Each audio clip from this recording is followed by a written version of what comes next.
Bonsoir tout le monde et bienvenue à cette 138e capsule de l'école du Vortex Doré. Mon nom est Daniel Letourneau, je demeure au Québec et je travaille avec M. Jean-Luc Thoron du Mali. Aujourd'hui, j'aimerais parler des tremblements de terre.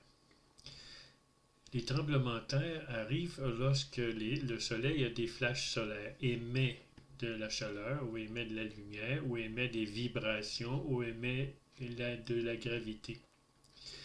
La Terre, la croûte terrestre, en dessous de la croûte terrestre circule de la lave. Et à certains endroits, d'environ 10-15 endroits, la croûte terrestre n'est pas euh, parfaite. Il y a des trous. Et la lave, elle, tourne toujours à la même vitesse. Mais lorsqu'il y a quelque chose qui réchauffe la lave et qui la rend moins épaisse, alors elle arrive et vient frapper le dessous de la croûte terrestre, les trous. Il y a environ une dizaine, quinzaine de trous un peu partout sous la croûte terrestre. Et lorsque la lave vient frapper la croûte terrestre, c'est là que ça crée un tremblement de terre. Ce coup de fouet-là fait qu'il existe une vibration qui doit se dilater. Une fréquence qui doit se dilater. C'est comme les vagues de la mer. Alors, autour de ces 10 points-là où la côte terrestre n'est pas égale, lorsqu'il y a un trou, il existe des failles. Il existe des failles sur le dessus de la croûte terrestre. Et cette vibration-là suit les failles. Et ces failles-là, elles aussi, réagissent aux vibrations qui sont émises par le choc de la lave.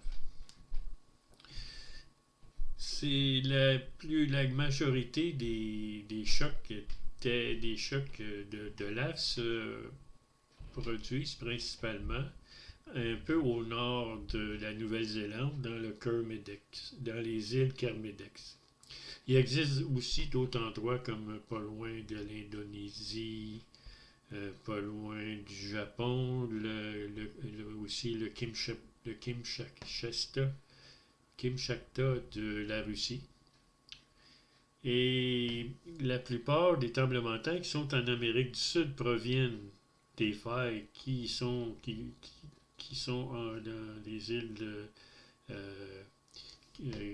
Kermadec. Et ensuite, il y a d'autres failles qui se dirigent vers l'Indochine, vers le Japon, vers la Russie, vers l'Alaska et le nord des États-Unis. Et ensuite, les mêmes failles s'en vont vers la Syrie, vers la Turquie, vers l'Europe, ou d'autres qui peuvent descendre en Afrique. Mais tous les tremblements de terre arrêtent en général au milieu de l'Atlantique, parce que les failles s'arrêtent là. Alors, lorsque le tremblement de terre est profond, ça veut dire qu'il va y avoir beaucoup de tremblements de terre qui vont être sentis sur cette planète dans ces lignes de temps. Et lorsqu'il y a un tremblement de terre qui, suite à la montée de la lave, s'effectue à quelque part, c'est qu'il y a un arrêt. Il y a quelque chose qui arrête la fréquence émise par le séisme. Et c'est ça qui crée d'autres tremblements de terre à quelque part. Donc, si on regarde l'Amérique du Sud, il existe la cordillère des Andes. En Amérique du Nord, ben, ça suit l'Ouest américain. Et arrivé à Los Angeles, ben, la faille continue jusqu'au Texas, continue jusqu'à Saint-Louis. Ensuite, ça monte jusqu'au Québec et ça se rend jusqu'en Atlantique. Un des endroits les plus sécuritaires contre les tremblements de terre, c'est au Québec, en Ontario, parce que c'est l'endroit le plus loin que la faille, que les vagues, que les vibrations puissent se rendre. Ensuite, il y a d'autres endroits aussi qui sont qui peuvent bouger, surtout en Indonésie, Japon, l'Est de la Russie. Ensuite, le Tibet, la Syrie, la Turquie, ensuite l'Est de l'Europe et aussi le nord, l'Amérique, le long du Pacifique et aussi le Venezuela. C'est des endroits qui sont très vulnérables aux secousses sismiques. Il y a aussi certains séismes qui peuvent être fabriqués par l'homme. Avant, c'était des bombes atomiques qui faisaient éclater dans des grottes souterraines. Aujourd'hui, avec le projet HARP, qui est complètement différent de 40-50 ans, c'est qu'aujourd'hui, il existe des petits véhicules comme des petits camions. Il y en existe des centaines de milliers. Et ces camions-là peuvent être placés à différents endroits sur cette planète. Et il existe ce que j'appelle, ou ce que nous appelons, des pistolets, on va dire des pistolets, micro-ondes ionisées.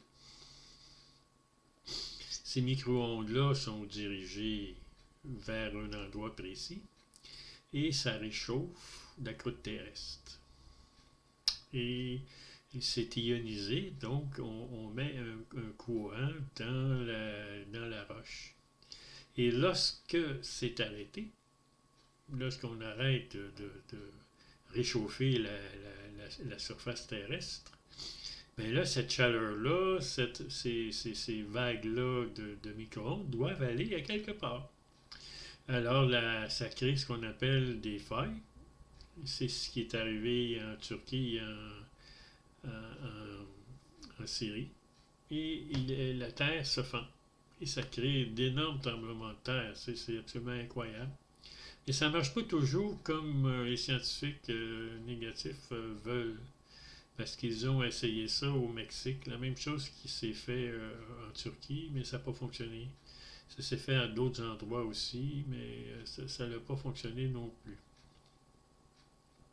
Alors, la Terre, ça c'est juste pour vous dire que la Terre décide ce qui se passe sur sa planète, sur sa surface. Les négatifs peuvent essayer de détruire ce qu'ils veulent, mais si la Terre décide non, ça ne sera pas détruit, ça n'arrivera pas. Ensuite, les attaques peuvent provenir de ces camions-là, mais ils peuvent créer des ouragans, ils peuvent créer des cyclones, ils peuvent créer des tempêtes électromagnétiques. Ça aussi, si la Terre décide de non, ça n'arrivera pas, la Terre peut arriver puis arrêter ça, ces désastres-là. Au cours des prochaines années, c'est malheureux, mais il va y avoir beaucoup de tremblements de terre parce que les entités astrales négatives veulent éliminer l'humanité. C'est un des moyens pour éliminer l'humanité, mais ils n'ont pas le droit, les entités astrales négatives n'ont pas le droit d'utiliser la bombe atomique pour détruire l'humanité. Nous aurions dû être détruits en l'an 2012, mais les âmes qui s'étaient incarnés sur Terre ont décidé, nous on veut ascensionner, on veut passer à un autre niveau.